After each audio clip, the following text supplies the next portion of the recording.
कैसे इस अमूल वाली लड़की ने बहुत सारी कंपनीज को खत्म कर दिया है, क्योंकि KFC के मालिक ने KFC पर ही केस कर दिया। और पार्ले जी का ये सच आपको शायद ही हजम होगा। भाई वीडियो को लाइक करके चैनल को सब्सक्राइब मार दो, आपका दिन अच्छा जाएगा। नंबर 1, पार्ले जी इंडिया का ही नहीं बल्कि दुनिया का सबसे फेमस बिस्किट है। पार्ले जी में जी का मतलब ग्लूकोज होता है, लेकिन पहले पार्ले जी को पार्ले ग्लूको के नाम से जाना जाता था, जिसे बाद में सिर्फ पार्ले जी कर दिया गया। हर सेकंड ऑन एवरेज 4500 लोग पार्ले जी बिस्किट खरीदते हैं। और एक सबसे अमेजिंग बात यह है कि एक साल में जितने पार्ले जी बिस्किट बनते हैं उन सबको आप अगर अर्थ के चारों तरफ रखना शुरू कर दोगे तो वो अर्थ को 192 बार कवर कर सकते हैं। पार्ले जी के साथ साथ आप पार्ले जी वाली लड़की को तो जानते ही होंगे, लेकिन ये कौन है और अब कहाँ है? 1990s में इस बात पर बहुत ज्यादा चर्चा हो रही थी, पार्ले जी के पैकेट पर ये लड़की कौन है। इसके रियल आइडेंटिटी रिवील करने के पीछे बहुत सारे दिमाग लगे हुए थे और नीरू देशपांडे, सुधा मूर्ति और गुंजन गुंदानिया,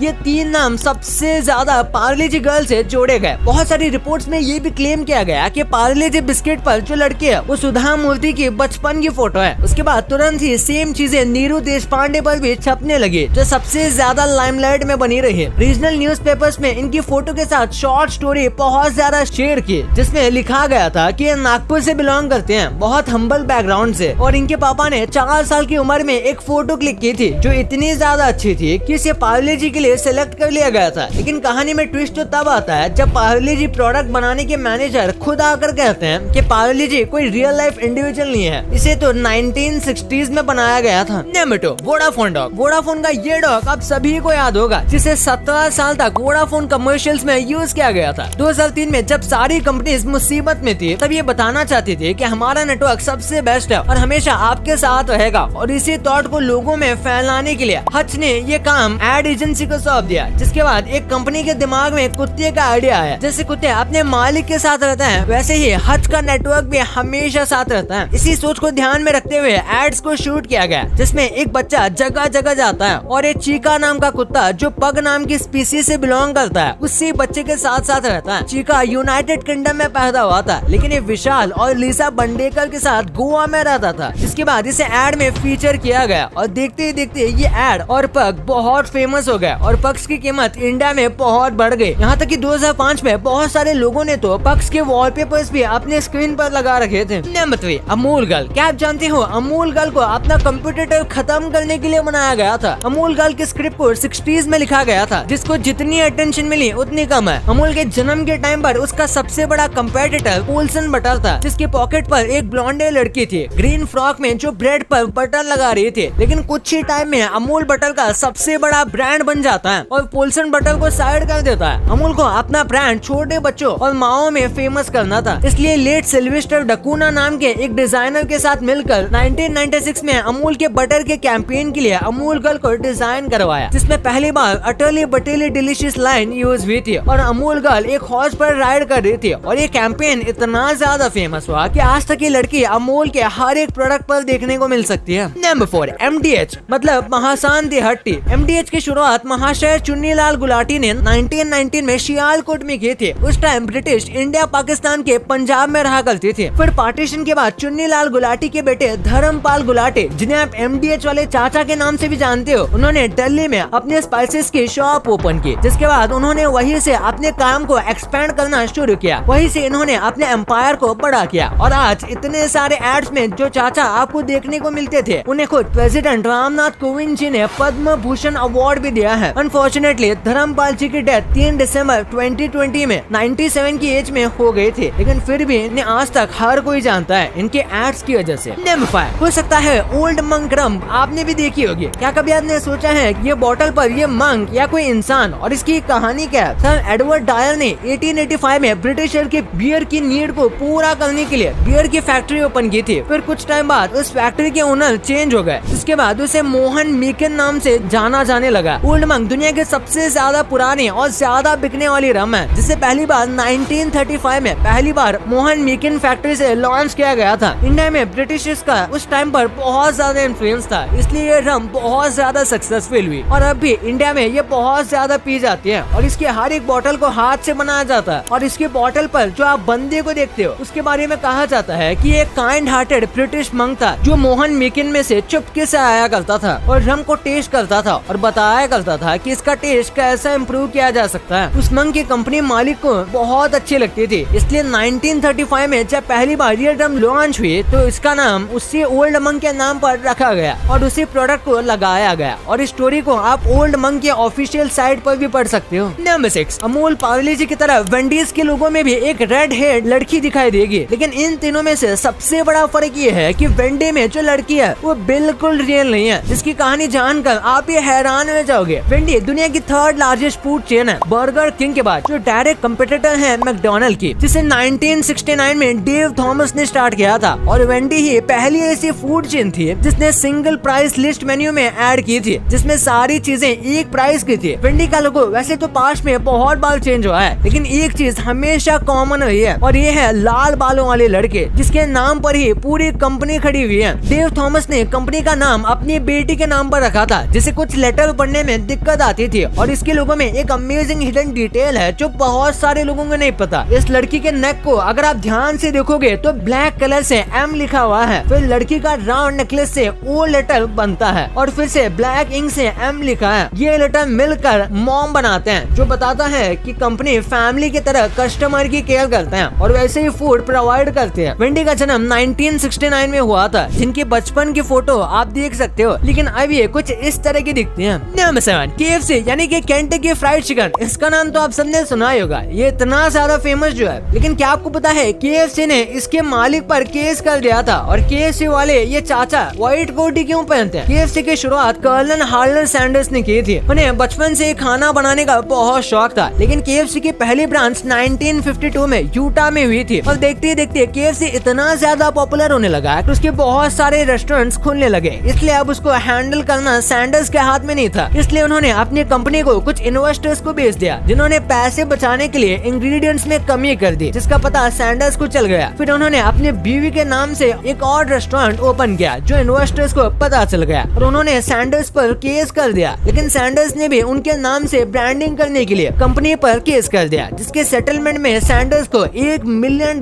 मिले। और सबसे दुख की बात यह है कि सबके बावजूद हमें आज तक नहीं पता कि ओरिजिनल KFC का टेस्ट कैसा था। और सैंडर्स ने बस इतनी बात बताई कि चिकन में डलने वाले मसाले हर किसी शेल्फ में रहते हैं। KFC इतना ज्यादा पॉपुलर हो गया था कि 1950 में केंटकी के गवर्नर ने सैंडर्स को कर्नल का खिताब दिया था, जिसके बाद वो कर्नल की तरह ड्रेस करने लगे थे, व्हाइट कोट और व्हाइट हेयर में। और उनका चेहरा इतना ज्यादा फेमस हुआ कि उनकी डेथ जो 1980 में हो गई थी, उसके बाद भी आज तक हमें उनके लुक के साथ ही एड देखने को मिलती है। नंबर 8, क्या आपको ये मैकडोनल्ड का जोकर याद है, जो बहुत फेमस था, जिसने मैकडोनल्ड को सक्सेस की ऊंचाई को छूने में बहुत ज्यादा हेल्प की थी। और इसके बंद होने के बाद मैकडोनल्ड के सबसे बड़े कंपेटिटर बर्गर किंग ने एक कैंपेन भी चलाया था इसके बंद होने की खुशी में। लेकिन सवाल यह है कि इस जोकर को बंद क्यों करना पड़ा? इस जोकर का नाम रोलांड था, जिसे 1960s में खुद के कॉमिक में लॉन्च किया गया था, जिसके बाद इन्हें हैमबर्गर सेल करने के लिए यूज किया जाने लगा। रोनाल्ड के साथ और भी कई कैरेक्टर लॉन्च किए गए थे, लेकिन 2003 में सारे बंद हो गए। लेकिन रोनाल्ड किसी तरह से बच गया। लेकिन रोनाल्ड के सर पर खतरा अभी भी था, क्योंकि उस टाइम सर्कस और कार्निवल भी बंद हो रहे थे और जोकर्स को लेकर लोगों की राय अच्छी नहीं थी। और रोनाल्ड का चेहरा इट मूवी के पेनीवाइज से भी बहुत ज्यादा मिलता था, जिसकी वजह से बच्चे रोनाल्ड से खुश होने की जगह बच्चे डर जाया करते थे। इसलिए मैकडोनल्ड ने अपना फोकस बच्चों की तरफ करके अडल्ट की तरफ कर दिया। और साथ ही उस टाइम पर फास्ट फूड से हेल्थ रिस्क भी बहुत ज्यादा बढ़ रहे थे, जिसकी वजह से मैकडोनल्ड ने लोगों के प्रेशर की वजह से रोनाल्ड को साइड में करना शुरू कर दिया। सबसे बुरी बात तो ये होने लगी कि रोनाल्ड की कॉस्ट्यूम पहनकर लोग चोरी, प्रैंक जैसी और भी बहुत गलत काम कर रहे थे। और कुछ केसेस में तो लोगों के पास वेपन भी मिले, जिससे रोनाल्ड की इमेज को भारी नुकसान पहुंचा। इसलिए 2016 में मैकडोनल्ड ने रोनाल्ड को